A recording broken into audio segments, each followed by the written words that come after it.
Добрый вечер, уважаемые телезрители. В эфире программа «Законы и общество», и я ее ведущая Айсулу Сартбаева. И сегодняшняя наша тема посвящена правам детей и защите детей от насилия и жестокого обращения. Позвольте представить гостей в нашей студии. Главный специалист управления по защите детей Министерства социального развития Кыргызской Республики Ахматова Гульмира Абитовна. Здравствуйте. Второй наш гость Турдубекова Назгуль Усеновна, директор общественного фонда Лиги защитников прав ребенка. Здравствуйте. Комитет по правам ребенка рекомендовал Кыргызстану обратить большое внимание на детей. И представляем вашему вниманию сейчас сюжет в рубрике «Факты и комментарии». Меня зовут Регина, мне 14 лет, я с Сыкуля. Ребенок имеет право жить в семье и учиться, получать образование. Действительно, как сказала Регина, у ребенка должно быть счастливое детство, и каждый родитель, взрослый, государство должно позаботиться об этом. Управление социального развития Первомайского района города Бишкек оказывает помощь детям, пострадавшим от насилия со стороны взрослых. В управлении социального развития Первомайского района был передан отдел поддержки семьи и детей. Наша работа в первую очередь заключается в том, что мы сопровождаем интересы несовершеннолетних. Мы совместно сотрудничаем с УВД Первомайского района, а именно с представителями ИДН. У нас есть план работы. 2 раза в месяц мы выезжаем на рейдовые проверки. Проверяем рынки, улицы, а также компьютерные клубы и тому подобное. Выявляем беспризорных, безнадзорных детей. Несмотря на то, что рабочий график установлен до 5 рабочих дней, с 9 до 6 вечера сотрудники управления иногда работают круглосуточно. Мы сотрудничаем с управлением внутренних дел Первомайского района, а также с другими структурами, как муниципальное территориальное управление, ТСЖ и общественными организациями. К нам сюда поступает информация о том, что есть такая-то проблема. Мы звоним УВД Первомайского района, либо они нам. Разницы нету, можно обратиться туда и к нам. Мы встречаемся, уже направляемся по этому адресу. Уже на месте определяем, угрожает ли ребенку опасность или не угрожает. В случае, если ребенку угрожает опасность, если мы это определяем, все актируем, все документально оформляем на месте и передаем ребенка в Центр реабилитации детей. Потому что мы именно защищаем, сопровождаем интересы несовершеннолетних. УВД Первомайского района, вы знаете, оно работает круглосуточно. В случае, если мы необходимо, они нас вызывают. Мы в любое время суток должны будем выехать туда. В случае, если ребенок задержан, он сделал какое-то преступление, сотрудники правоохранительных органов, если не установили их законных представителей, они не имеют права допрашивать без присутствия наших специалистов. По словам социальных работников, их заработная плата составляет 3000 сомов. С этой зарплатой они должны выделять на транспортные расходы и на канцелярские товары в управлении. Но несмотря на все трудности, сотрудники управления социальной защиты добросовестно выполняют свою работу и верят, что в дальнейшем будет оказано должное внимание Институту семьи и детям. Сейчас решается вопрос именно по поводу материального обеспечения, потому что все расходы берем на себя. Управление, а также министерство не предоставляет дорожные расходы и тому подобное. Вот единственное, вот это затрудняет работу. Районные отделения внутренних дел тесно сотрудничают с отделом поддержки семьи и детей. У нас в начале года составляется общий план, то есть утвержденный это начальником соцуправления, соцразвития Первомайского района и нашим, конечно, начальником управления внутренних дел Первомайского района. Можно показать, да? Вот составляется такой план на текущий год, то есть на 2012 год. Вот мы совместно вот этого плана 2 раза в месяц выезжаем на рейды по выявлению факта беспризорных и безнадзорных детей. Несомненно, большую помощь в этом деле оказывают неправительственные организации, предоставляя временный приют беспризорным детям, помогают восстановить документы и определяют в школы тех, кто по каким-то причинам не посещает учебные заведения. Основная наша цель направлена на то, чтобы дети получили образование, чтобы дети учились. Очень много детей, которые вообще не учились в школе. Есть дети, которые с пробелами учились и бросили. Для этого очень тесно сотрудничаем с Министерством образования, с центрами образования, со школами. У нас в проекте есть такие направления, как обучение учителей. Также мы очень тесно сотрудничаем с МТУ, которые на местах работают и которые знают, что такое, где находится ребенок, который не учится, который знает каждую семью и может выявлять их. С отделами поддержки семьи тесно сотрудничает организация. Мы работаем больше с детьми из семей мигрантов, у которых нет прописки, у многих нет паспортов, и вот это вот, конечно, осложняется. Хотя сейчас отделы поддержки семьи и детей и соцзащита стараются тоже найти какие-то точки соприкосновения и помочь этим семьям. Но это по закону нужна прописка, по нашему законодательству. Чтобы помочь семьям, которые живут в Бишкеке, они должны быть прописаны вот тут в Бишкеке. Поэтому помощь им оказывать им очень трудно, отделу поддержки семьи, но они стараются. Выносят на комиссию по делам детей, где мы тоже решаем эту проблему. Гульмира Абитовна, первый вопрос вам. Какие меры предпринимаются Министерством социального развития по защите прав ребенка? Спасибо большое. Ну, вначале хочу сказать, что постановлением правительства Кыргызской Республики 13 декабря 2011 года за номером 775 принята у нас стратегия развития социальной защиты населения Кыргызской Республики на 2012-2014 годы. И в рамках реализации данной стратегии нашим министерством проводится такая большая работа, в основном по разработке нормативно-правовых актов. И в рамках реализации данной стратегии хотела бы сказать, что вот по данному вопросу, по насилию, у нас вот разработано положение о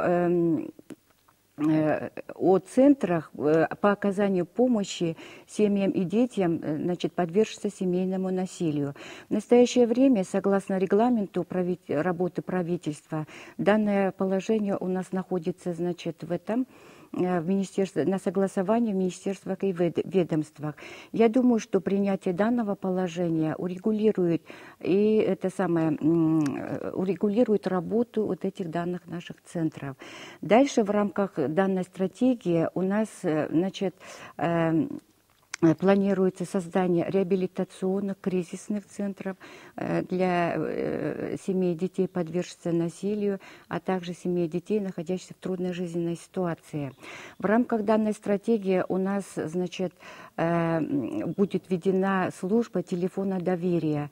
В настоящее время тоже нашим министерством разрабатывается положение о внедрении повсеместно на местах службы телефона доверия. И вот основными принципами данной службы является, анонимность и бесплатность. Это, означает, что каждый ребенок или родитель может позвонить по месту проживания на данную службу, получить профессиональную, психологическую, правовую и иные помощи.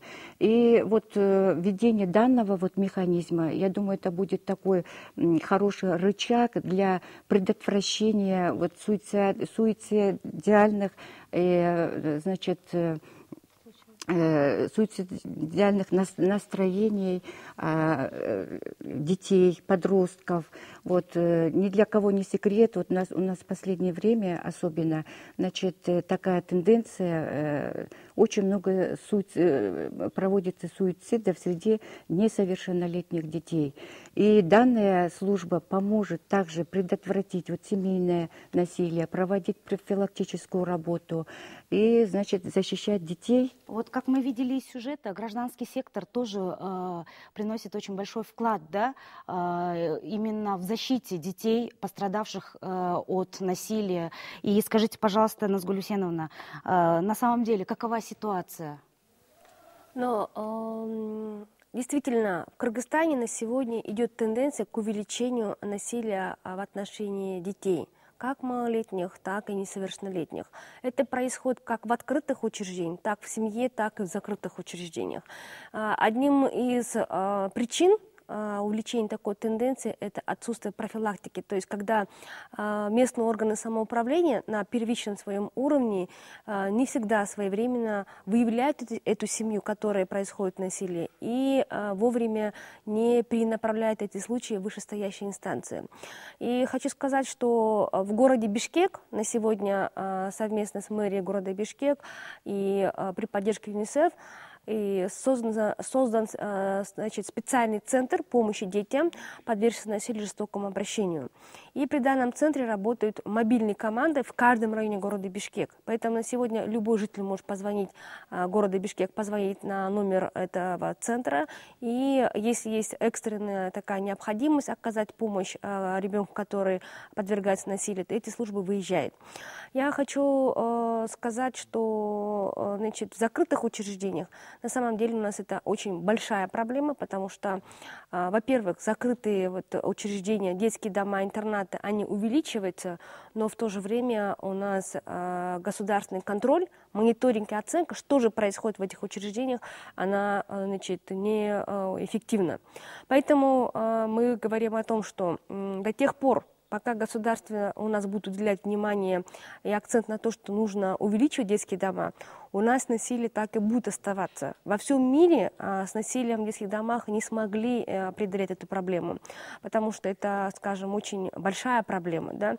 Поэтому необходимо значит, поднимать вопрос, чтобы вопросы выявления детей, находящихся в трудной жизненной ситуации, оказания им помощи, когда еще ребенок, скажем, не выпал из семьи, то необходимо делать упор на то, чтобы местные органы самоуправления оказывали своевременную помощь. Тем самым они предотвратят попадание ребенка как в специальные школы для детей с трудным воспитанием, так и попадание в детские дома-интернаты. Поэтому вот такая ситуация, и действительно на сегодня ни государственных сил, ни сил общественных организаций не хватит для того, чтобы постоянно проводить мониторинг в детских домах, интернатах и в других закрытых учреждениях. И поэтому надо поднимать вопрос о скорейшем их деинституционализации. То есть необходимо детей возвращать в семьи, создавать приемные семьи, а детские дома нужно трансформировать в другие центры помощи для детей и семьи. Спасибо большое.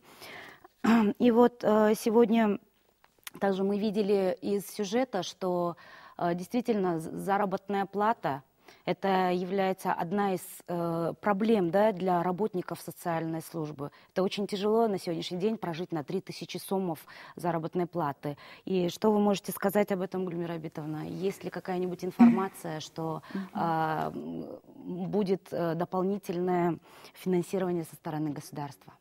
Ну, я бы хотела сказать, это самое постановлением правительства 14, по-моему, 14 апреля 2011 года значит, принято постановление о повышении заработной платы социальным работникам. Вот базовая ставка у них 3800 сомов, это только базовая ставка, и плюс еще это самое, надбавки причитающиеся. Ну, у нас только вот была повышена зарплата. Вот, может быть, относительно заработной платы государственных служащих, работающих, значит, в управлениях социального развития. Но это прерогатива не нашего министерства, это прерогатива Министерства молодежи, труда, занятости. Они должны, значит, лоббировать этот вопрос и дать свои, наверное, предложения правительству. Гульмира Абитовна, еще один вопрос. Как сегодня обстоят дела на местах, да, то есть в регионах? Это понятно, конечно, на сегодняшний день очень большая миграция, и все, конечно, сосредоточены в Бишкеке. И именно должна быть основная работа в Бишкеке. Но, тем не менее, мы не должны забывать о регионах тоже. Спасибо, Айсулу. Я хотела бы сказать, что в соответствии со статьей 7 Закона о социально-правовой защите от насилия в семье у нас, значит, в данном законе прописаны все, значит, функции каждого, значит, субъекта. В данные субъекты входят, значит, органы судов, прокуратуры, органы внутренних дел, суда Аксакалов, омбудсмен Кыргызской республики, государственные органы, а также иные субъекты, занимающиеся социально-правовой защитой от насилия в семье. Каждый из них, не только вот Министерство социального развития занимается данным вопросом, а у каждого расписаны свои функциональные полномочия. Но относительно вот государственных органов, я хочу сразу пояснить, что на местах государственным органам относятся государственная администрация, значит, органы образования, здравоохранения, социального развития и комиссии по делам детей. Что входит в функционалы государственных органов? Во-первых, они осуществляют контроль над принятыми решениями по предупреждению семейного насилия, разрабатывают программы. Далее они, значит, анализируют, почему же, проводят анализ, почему, значит, что послужило семейному насилию. И вот такие вот функции. Далее я хочу сказать про комиссию детей. Комиссия детей, значит, уполномочена, если уполномочена обратиться в суд, в том случае, если со стороны родителя, значит, оказано насилие, то есть у лишения родительских прав. Вот такие вот полномочия входят. Назгуль Гусейновна, вы могли бы дополнить, есть ли в регионах неправительственные организации и работают ли они также активно там? Знаете, конечно, во всех районах, областях, на территории всего Кыргызстана неправительственный сектор чаще всего бывает более мобильным, чем государственные органы, более активным, более понимающим, располагающим для того, чтобы оказать помощь детям и семьям, в котором происходит насилие. Другой вопрос у нас стоит, что не везде государственные органы на местах готовы к конструктивному сотрудничеству.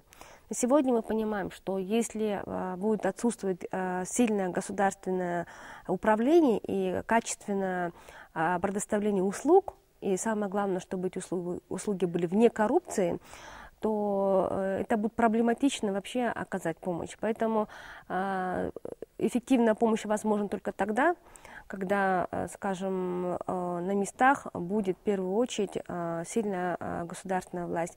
На сегодня же нельзя сказать, что на территории всего Кыргызстана присутствует такое, скажем, такая помощь. Поэтому часто наши неправительственные организации, они предоставлены вместе с жертвами сами себе. Они обивают пороги на местах, не справившись с ситуацией, они вынуждены обращаться в Бишкек. Поэтому неудивительно, что очень много жалоб, они перенаправляются в Белый дом, да, в правительство, в Джорку, Кенеш. Уважаемые, мы говорим, на местах должны власти работать, не надо все жалобы перенаправлять. Но как бы людей-то мы не можем вводить такого заблуждения, да, когда на самом деле власти на местах не работают, и люди просто от безвыходности вынуждены обращаться в центральные органы. Поэтому я думаю, что самая главная, скажем, проблема, необходимо, чтобы прикладывать все усилия, чтобы повышать потенциал местных органов самоуправления, привлекать самые профессиональные кадры. И, конечно, это урегулировать еще в законодательном, значит, русле. Угу. Чуть дополню к сказанному Назгуль Гусейновне. Я хотела бы сказать вот еще одну из стратегических целей вот нашей стратегии, принятой, я же уже выше назвала, является, значит, создание государственной системы для семей и детей, находящихся в трудной жизненной ситуации, а также создание рынка социальных услуг на местном уровне. И вот согласно закону о социальном заказе у нас вот неправительственная организация, мы вот как бы это самое покупаем услуги у неправительственных организаций, которые, значит, предоставляют услуги на местах для вот социально уязвимых. Да. И я считаю, что вот мы вот совместно, да, и про неправительственный сектор, и государственные органы. Есть такое, да, проблема одна, решать ее надо совместно. Ну, спасибо большое. И сейчас я хотела бы обратить ваше внимание к следующему сюжету. Внимание на экран. В большому сожалению, в Кыргызстане участились случаи семейного насилия, пыток и жестокого обращения в отношении детей. Об этом говорилось на большом круглом столе, прошедшем 21 мая в городе Бишкек. На круглом столе приняли участие депутаты Жогорку Кеңеша, государственные структуры, гражданский сектор и представители международных организаций. Сегодня, можно отметить, состоялся диалог. Очень радостно отмечать, что подобные платформы создаются в Кыргызстане, где неправительственный сектор, адвокаты, представители государственных органов могут встречаться и обсуждать наболевшие проблемы. Действительно, на сегодня очень много проблем, на которые указывают эксперты в области прав ребенка. На данном круглом столе также были даны рекомендации и пути выхода из этой ситуации. В настоящее время в Кыргызстане проблема альтернативной экспертизы как законодательно, так и процессуально никак не налажена и никак не решена. То есть есть какие-то отдельные статьи законодательства, отдельного закона о независимой судебной экспертизе нету или об альтернативной экспертизе нету. А на данном круглом столе я предложила свои поправки в законодательство, которые бы отрегулировали эти данные вопросы и позволили бы беспрепятственно осуществлять доступ независимых экспертов, которые бы осуществляли фиксацию случаев пыток в закрытых учреждениях, таких как КВС, СИЗО, колонии. Пусть мама услышит, пусть мама придет, пусть мама меня непременно найдет. Ведь так не должно быть на свете, чтоб были потеряны дети. В Центр реабилитации для беспризорных детей при мэрии города Бишкек поступают дети, которые остались без внимания родителей. Им здесь предоставлены все условия – здоровое питание, отдых, игры, реабилитация психического и физического состояния детей. Здесь оказались дети, которым тяжело, некуда идти. Или родители в таком тупиковом состоянии, что надо помочь. Поэтому дети у нас находятся здесь, без документов поступают, с медицинскими проблемами, социальными проблемами, психологическими проблемами. Надо установить документы, вылечить, получить лечение какое-то, получить просто консультацию психологическую. Все это здесь они получают, все здесь проходит. В Бишкеке есть центр помощи детям, где психологи работают с детьми, которые потерпели психологическое давление, сексуальное или физическое насилие. Мы здесь оказываем психологическую помощь. С ребенком, когда случается насилие, не каждый ребенок может это рассказать. Поэтому при помощи игрушек он может это рассказать, показать. Он как-то расслабляется и говорит свободно, показывает свободно. И о том, что случилось, это можно увидеть с помощью игрушек. Все представители общества в один голос говорят, что сегодня настала пора воспитывать в первую очередь родителей, чтобы каждый родитель позаботился о своем ребенке. Ведь дети – это не только продолжение рода, но и будущее нашей страны. И кого мы воспитываем сегодня, завтра будет представлять наше общество и страну. Необходимо начать работу над укреплением института семьи как со стороны каждого человека, так и со стороны государства в целом. Мы не должны забывать, что ребенок, что вообще человек, ребенок – это ресурсы нашего государства. Ребенок – это будущие ресурсы. Они намного дороже других ресурсов страны. И государство должно защищать ребенка. И если родители не могут надлежащим образом выполнять свои обязательства, все равно государство должно обязать их отвечать за свои поступки, и государство должно защищать этого ребенка. Конечно, государство защищает, но я думаю, что эта защита должна быть более сильной, более улучшенной и всесторонней, на мой взгляд. Любить по-настоящему своих детей не на бумажке, не словами, а просто делом. Самое главное. Дело все покажет.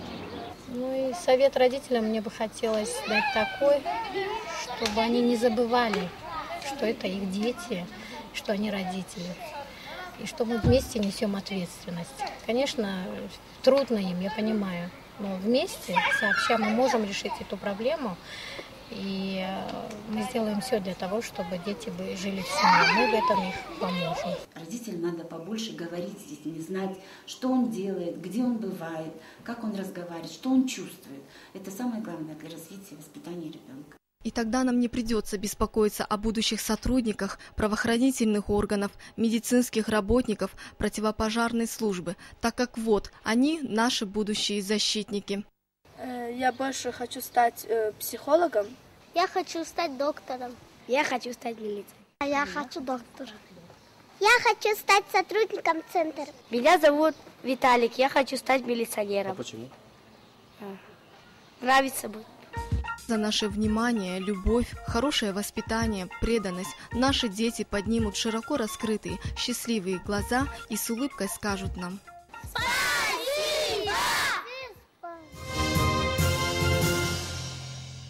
Назгуль Гусейновна, вы были на данном круглом столе, о котором говорилось в нашем сюжете. И расскажите, пожалуйста, об основных рекомендациях, которые были озвучены. Самым основным, основной рекомендацией круглого стола – это необходимость введения Института национального превентивных механизмов против пыток. То есть во всем цивилизованном мире уже ввели такой институт, когда государственные органы вместе с гражданским обществом могут объединиться в рамках Национального института по превентивным механизмам против пыток, и что позволяет в любое время посещать закрытые учреждения, вне зависимости, где бы это ни находилось. И данный механизм позволяет предупреждать пытки на любой стадии. То есть все государственные учреждения закрытые, да, колонии, СИЗО и ИВС, они должны будут быть все время готовы на то, что вдруг может прийти данная организация и проверить всех заключенных, всех лишенных свободы, насколько они подвергаются пыткам или нет, соблюдаются их права или нет. И такая же ситуация коснется детские дома, интернаты, колонии, спецшколы, где дети лишены свободы. Да? Это тоже данный механизм позволит в любое время беспрепятственно зайти в это учреждение и провести обследование детей на предмет насилия, жестокого обращения.